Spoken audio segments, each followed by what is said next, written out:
Magandang umaga po mga kaibigan. Ito naman ang inyong programang Alamin ang inyong Biblia, Know Your Bible Program. Hatid po sa inyo ng World Radio International through White Sparrow Road Church of Christ that is based in Louisiana, USA. Co-sponsor po natin si kapatid na Narciso Caugiran Jr. of Metro Manila Church who is on vacation today. Ang ating pong paksang pag-aaral ngayong umaga ay tungkol sa katanungan, maaari bang maligtas ang isang taong napakasama?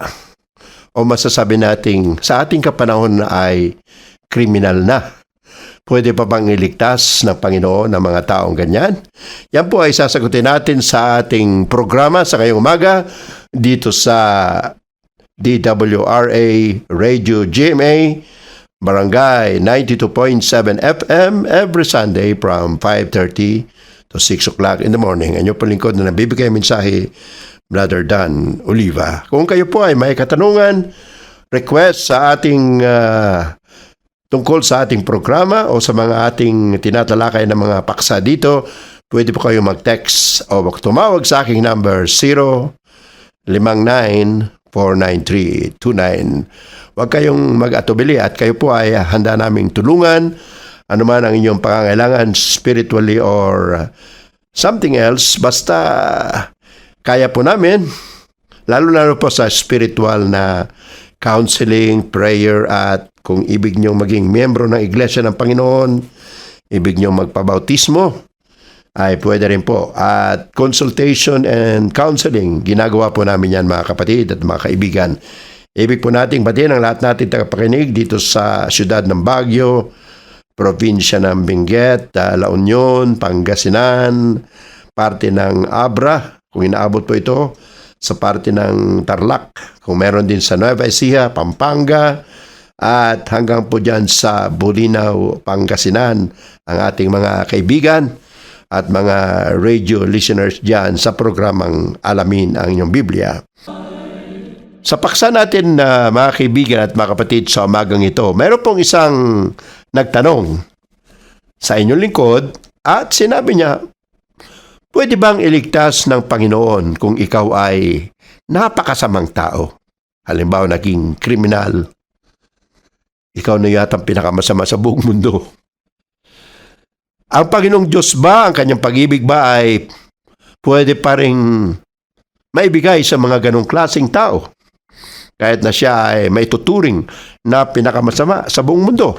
Ano po ang sinasabi ng Biblia mga kaibigan at mga kapatid? Alamin po natin ang salita ng Panginoon Diyos sapagkat sinabi ng ating Panginoong Kristo sa Juan 8:32, hanapin ninyo ang katotohanan at ang katotohanan ang siyang magliligtas sa inyo. Talakayin po natin ang paksa na ito.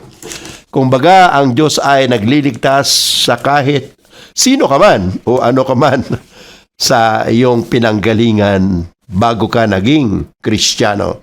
Basahin po natin ang sinabi ng Panginoong Kristo na nakasulat sa Ebanghelyo ni Juan 3:16 at sinabi ang ganito, sapagkat gayon na lamang ang pag-ibig ng Diyos ng sakatauhan, kaya't ibinigay niya ang kanyang kaisa-isang anak, upang ang sinumang sumampalataya sa kanya ay hindi mapahamak, kung hindi magkaroon ng buhay na walang hanggan. Si Kristo mismo ang nagsalita niyan mga kaibigan at mga kapatid. Sapagkat sabi niya, napakalaki ng pag-ibig ng Panginoon sa buong sangkatauhan. Mula kay Adan hanggang sa ngayong kapanahunan, mahal ng Diyos. At ang pag-ibig na yan ay pag-ibig na ang gamit yan sa salitang Griego ay agape. Nagmamahal kahit hindi dapat mahalin at hindi karapat dapat mahalin. Ganyan po kalakas at katindi ang pag-ibig ng Panginoon Diyos. At dahil sa tindi ng pag-ibig ng Diyos sa atin na mga makasalanang tao na hindi kayang iligtas ang ating mga sarili, nagpadala ang Diyos ng kanyang anak, si Kristo. Doon sa Pilipos 2:5 hanggang 8, ito pong Jesus o Kristo na tinatawag, Galing po siya sa langit, nagkatawang tao, pinanganak sa pamamagitan ng isang babae, si Maria, sa pamamagitan ng banal na Espiritu, at nanirahan dito sa ating mundo. Hindi nagkasala, nangaral ng pag-ibig, kapayapaan. At sinabi niya, sino mang sumampalataya sa akin ay maliligtas at magkakaroon ng buhay na walang hanggan. Ganun po kamahal ng Panginoon ang sangkatauhan. At sinabi pa rito, ang solusyon o ang hiningilan bang Diyos ay ang pananampalataya. Ano po ibig sabihin ng pananampalataya? Iti Ilocano pamati. Sa Tagalog, pananampalataya, paniniwala. Sa Ingles, faith or belief. At sa iba pang salita, sa Pangasinan, pananisya. At iba-ibang salita, pareho po ang ibig sabihin. Ang paniniwala o pananampalataya ay ebidensya ng mga bagay na hindi natin nakikita at inaasahan natin na matatanggap natin o mararating natin. So yun po yung paniniwala. Hindi mo pa nakikita, pero sinasabi mo, nandyan na. Hindi natin nakita si Kristo. Hindi natin nakita ang langit. Hindi natin nakita ang Ama. Subalit pinaniniwala natin, may Kristo, may langit, at mayroong Ama. Ano po ang mga kondisyon ng Panginoon Diyos para tayo ay maligtas? Gaano man tayo kasama? Sinabi ko na kanina, God so loved the world. Mahal na mahal ng Diyos ang lahat ng tao mula sa panahon ni Adan hanggang sa huling tao sa pagdating ng Panginoong Jesucristo dito sa lupa, sa pagbabalik niya, sapagkat siya po ay babalik. Ito po ay nagpapatunay na ang pag-ibig ng Diyos ay walang limitasyon, walang hanggan, at comprehensive para sa lahat. At hindi lamang po yan, extensive, sagad na sagad. Ang tao nagsasawa magmahal, ang Diyos po ay hindi nagmamahal. Kaya nga, sa pagmamahal yan, ibinigay niya ang kanyang nag-iisang anak. Bugtong, kung ikaw ba ay may isang anak lang at hiningi ng iyong kaaway, ano kaya ang iyong gagawin? Subalit ang Panginoon Diyos, pinakita niya ang tunay na pagmamahal sa atin sa buong sangkatauhan nang hindi niya ipinagkait ang kanyang nag-iisang anak. Paano nagkaroon ng anak ang Diyos ng anak? Ito po ay hindi literal na anak sa ating pag-iisip, sapagkat dito sa mundo kailangan may lalaki, may babae, mag-aasawa at magkaroon ng anak. Ang ibig po sabihin ng anak or father po ang pinanggalingan. Yung anak, siya yung naging resulta kung saan nanggaling siya sa Ama. Kaya si Kristo ay naging anak ng Diyos. Hindi siya talaga anak, kundi naging anak para sa atin. Basahin natin sa sulat ni Apostol Pablo sa mga taga-Roma, Kapitulo 5, talatang 10. 6 hanggang 11. Ganito po sa ating Apostol Pablo. Sapagkat noong tayo'y mahihina pa, namatay si Kristo sa takdang panahon para sa mga makasalanan. Sa lahat. Sapagkat wala namang taong walang kasalanan. Hindi siya namatay para sa mga matuwid. Wala namang matuwid na tao. So, para sa lahat ng tao. Mahirap mangyaring ialay nino man ang kanyang buhay alang-alang sa isang taong matuwid. Kahit na maaring may mga has na gumawa nito alang-alang sa isang taong mabuti. So, ordinarily, kung ikaw ay isang taong matino, ayaw mo mamatay para sa iba. Mamamatay ka para sa sarili mo, sa pamilya mo. Pero yung mamamatay ka para sa ibang tao, hindi po nangyayari yan.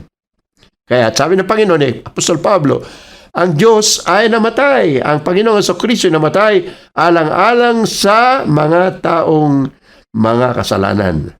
Ngunit, sabi ni Apostol Pablo sa Roma 5:8, pinatunayan ng Diyos ang kanyang pag-ibig sa atin nang mamatay si Kristo para sa atin nung tayo'y makasalanan pa.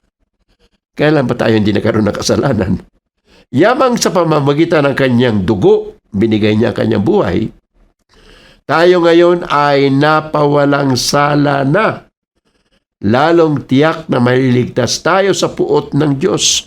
So yung tao, ang Panginoon, siya mismo ang nagbayad sa kasalanan natin. Hindi natin kaya iligtas sa ating sarili. Siya ang nagbigay ng solusyon. Ipinadala niya kanyang anak na walang kasalanan, namatay para sa atin. Kaya hindi na tayo kailangan maghirap. So ano gagawin natin? Dati tayo yung mga kaaway ng Diyos. Ngunit, tinanggap na niya tayo bilang mga kaibigan sa pamamagitan ng pagkamatay ng kanyang anak. At dahil dito, tiyak na maliligtas tayo sapagkat si Kristo ay buhay.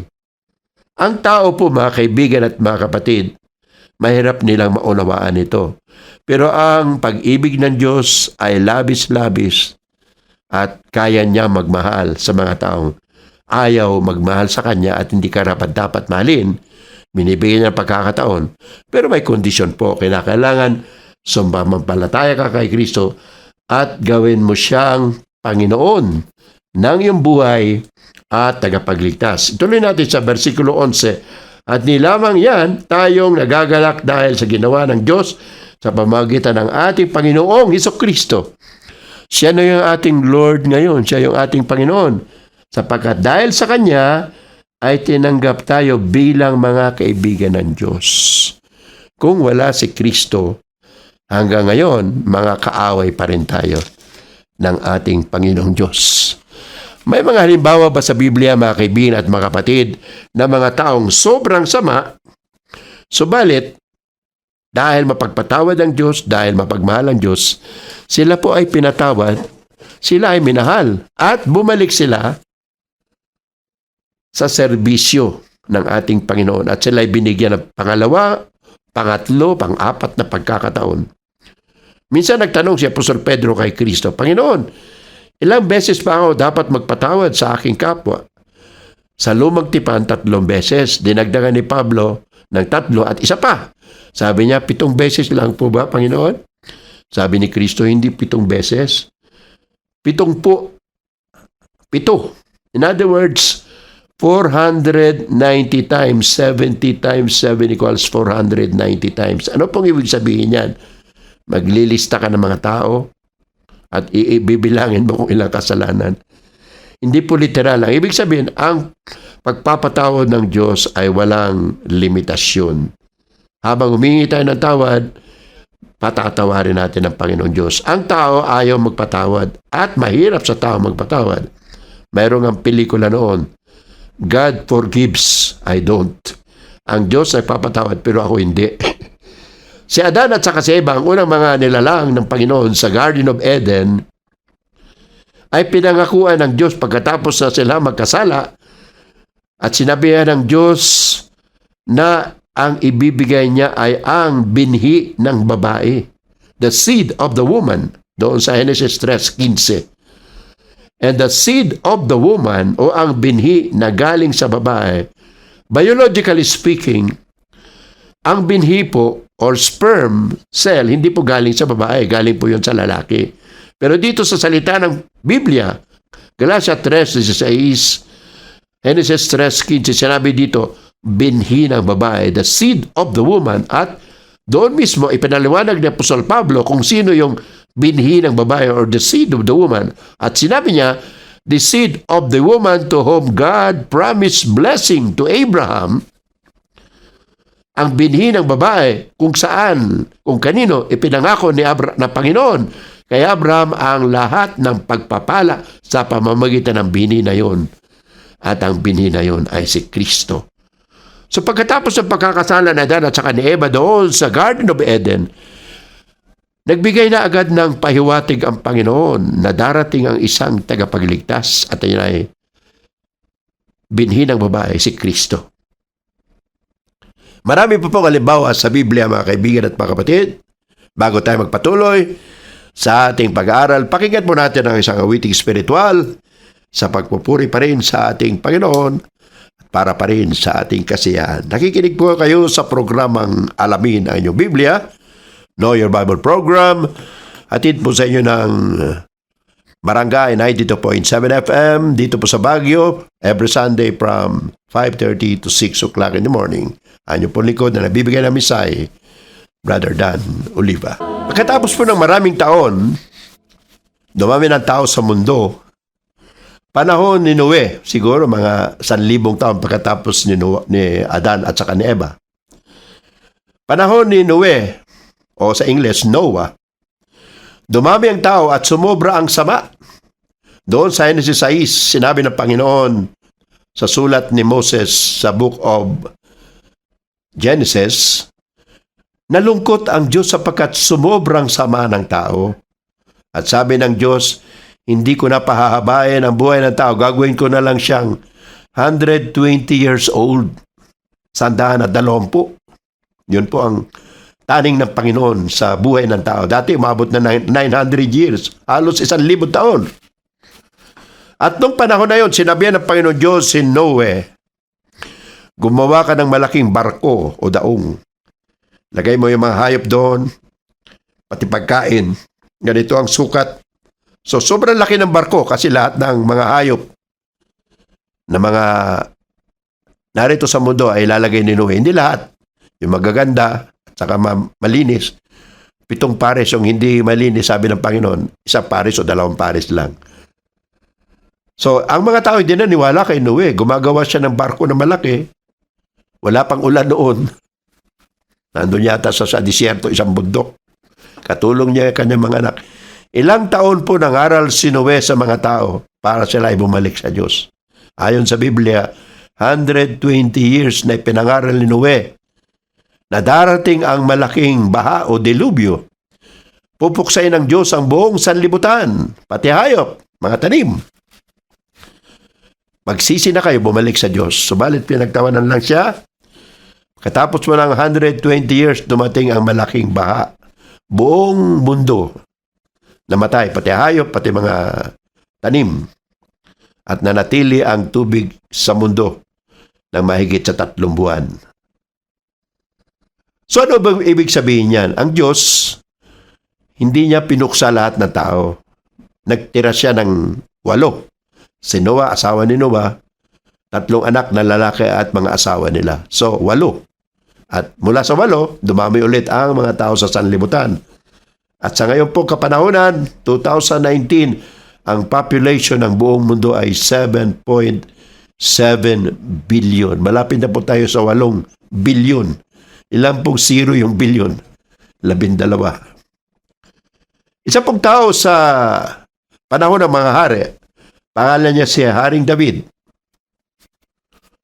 Dati shepherd boy, tapos naging hari, pinatay niya yung higanting si Goliath. At nang siya ay hari na, nasa palasyo, sa araw namamasyal, yung mga banyo noon, walang takip. So makikita mo yung tao doon sa baba. So habang namamasyal si Haring David, nakita niya si Bathsheba naliligo, nagandahan siya. Sabi niya, tawagin mo yung babaeng yun. At nagkaroon sila ng illegal o bawal na relasyon. At nang malaman ni Haring David na may asawa si Bathsheba, sabi niya sa kanyang mga kapitan, padala niyo yung asawa nitong si Uriah doon sa digmaan kung saan maraming kalaban, tapos iwanan niyo siya. At namatay yung si Uriah at inasawa ni David, si Bathsheba. Unang anak namatay, pangalawa, yun po yung anak nilang si Haring Solomon. Yan po ay mababasa sa aklat ni Samuel, Kapitulo 11. So, yan po ay nagpapakita na bagamat ang tao ay nakakasala, pinagbibigyan ng Diyos, pinatawad ng Diyos si Haring David, kasala siya ng murder o pagpatay, nagkasala siya ng adultery. Pinatawad ng Panginoon at bumalik. So, siyempre may punishment. May kasama pong penalty o parusa yon. Anong parusa ni David? Namatay yung unang anak nila ni Bathsheba. Nagkagulo ang pamilya niya. Si Absalom ay nagrebelde hanggang sa namatay. At nagkahati-hati ang kanyang kaharian pagkatapos ni Haring Solomon. So, in other words, pag nagkasal ang tao, mayroong tinatawag po na consequence. Mayroong parusa. Bagamat patatawarin tayo ng Panginoon Diyos, may parusa na ibibigay ang Panginoon maliban pa sa parusa na ibibigay ng ating bansa, ng ating sosyudad, ng ating lipunan, ng ating batas. Panahon ng mga Hudyo, dumami na ang mga Hudyo, nandoon na sa Jerusalem, nagkaroon na sila ng templo, gumanda ang buhay. Subalit nakalimutan nila ang Panginoon, naging masama sila, pati ang kanilang pagsimba ay winalanghiya nila. So anong nangyari? Sumamba sila sa mga iba't ibang diyosan, iba't ibang mga ribulto. Nagalit ang Panginoon at sabi ng Panginoon Diyos, padadala ko sa inyo ang bansang Babylonia at kayo ay gagawing mga alipin sa bayan o sa siyudad ng Babylonia ng 70 years. 70 na taon. 70 years.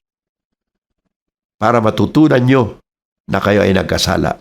At nangyari po, subalit mayroon pa rin iniwan, mayroon pa rin naiwan. Ang ibig sabihin, bagamat nagkasala ang mga Hudyo, hindi pinatay ng Panginoon Diyos lahat. Pero ang consequence o ang konsekwensya, ang resulta, kahati-hati ang mga Hudyo, yung iba nag-asawa ng mga hindi pareho nilang Hudyo.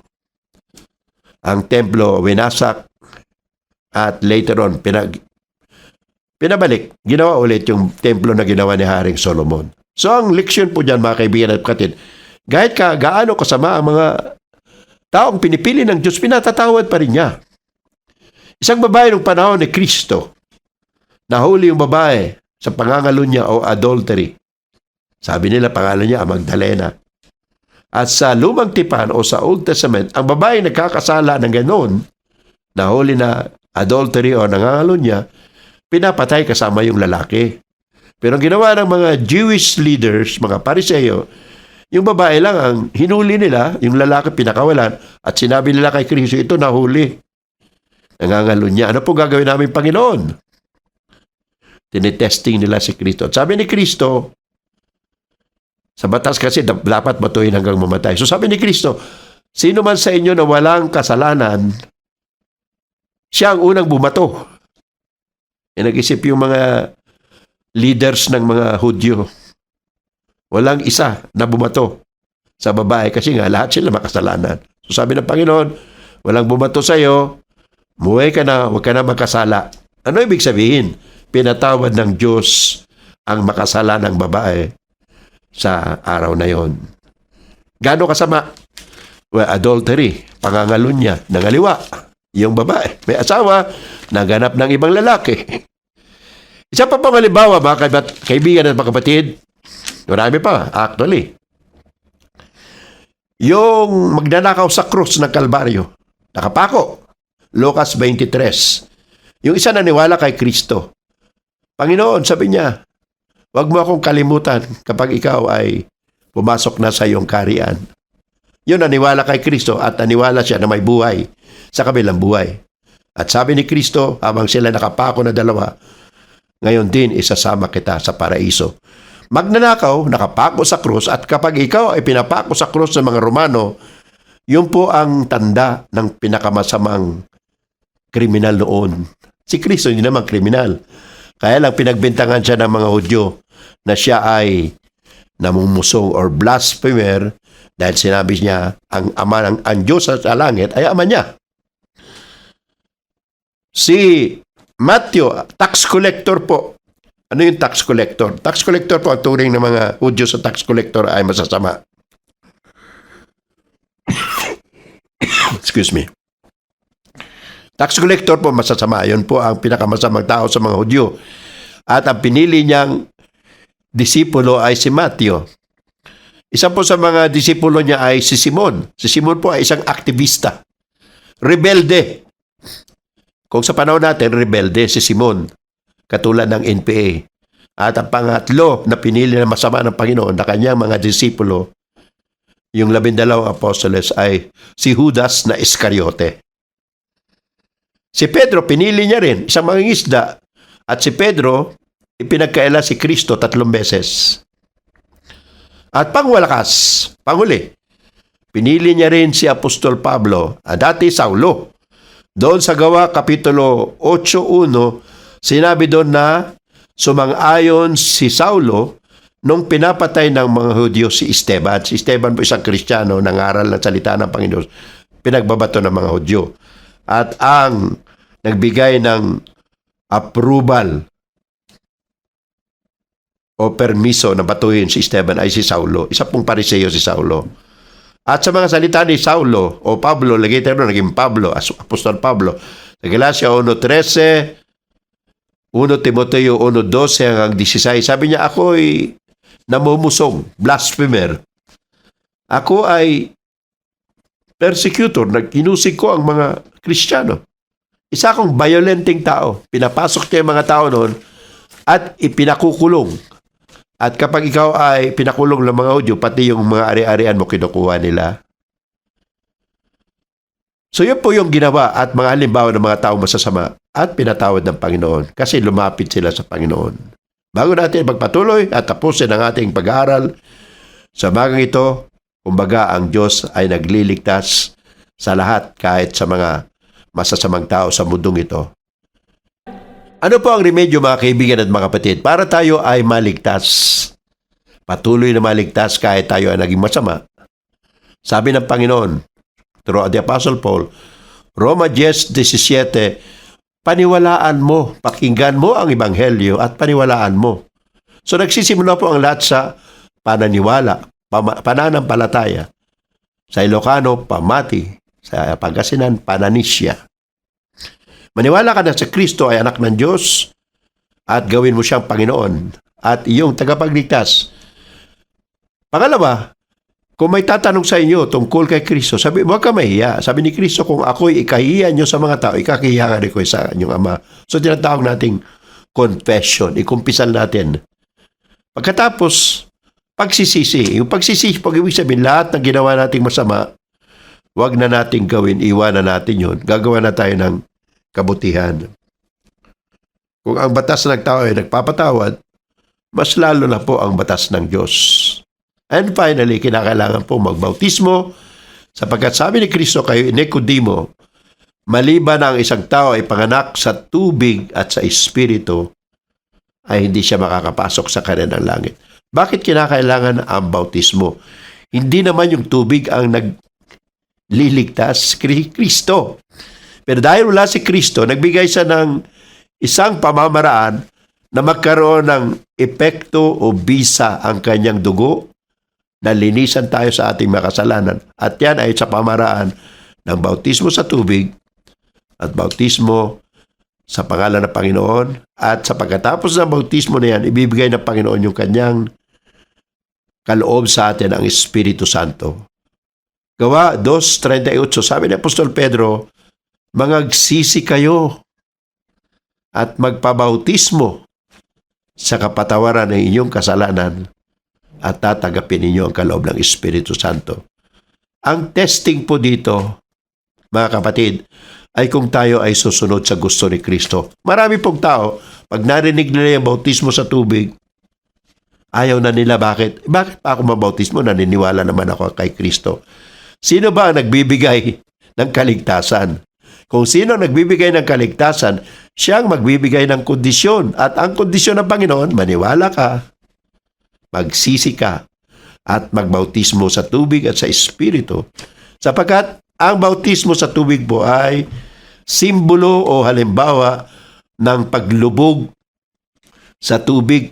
Lahat ng kasalanan, lahat ng masamang pagkatao natin, inilulubog natin sa tubig. Parang patay na yung lumang pagkatao natin. At pagkatapos, pag umalis na tayo sa tubig, magiging bagong nilalang tayo. Yung tinatawag lang born again. Bagong nilikha. Anak ka na ng Diyos, hindi ka na anak ng demonyo. Kaya, yan po ang ating mensahe sa umagang ito.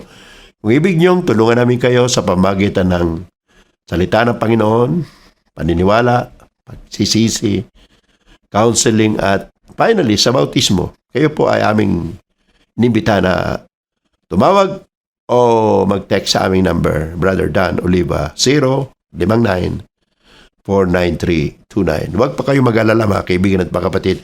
Ang Panginoon Diyos ay mapagpatawad. Ang tao, iba.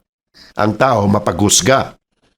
Ang Diyos hindi. Pag lumapit ka sa Panginoon, nagpakababa ka, inalis mo yung iyong masasamang gawain, ibig mo nang bumalik sa Panginoon Diyos, tatanggapin ka ng Panginoon Diyos. Sabi ng Panginoon, Come unto me, all ye that labor and are heavy laden, and I will give you rest. Take my yoke upon you and learn of me, for I am meek and lowly in heart, and ye shall find rest unto your souls. Maraming po salamat. Pagpalain kayo ng Panginoon Diyos, mga kaibigan at mga kapatid, sa pakikinig sa programang Alamin ang iyong Biblia, Know Your Bible program, na marinig dito sa Barangay 92.7 FM, DWRA, Radio GMA, dito po sa Baguio, 5:30 to 6 o'clock in the morning every Sunday. Brother Dan Oliva, papasalamat. Purihin natin ang Panginoon Diyos sa kaligtasang ibinigay niya sa atin. Narito pa rin ang isang awiting spiritual para pa rin sa pagpupuri sa ating Panginoon at para pa rin sa ating kasiyahan.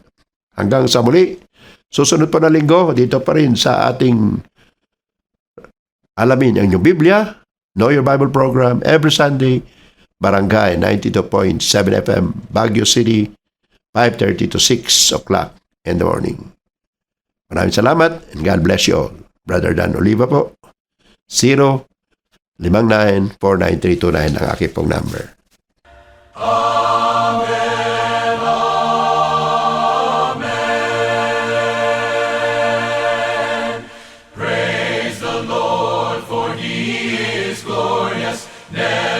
Shall his promise fail?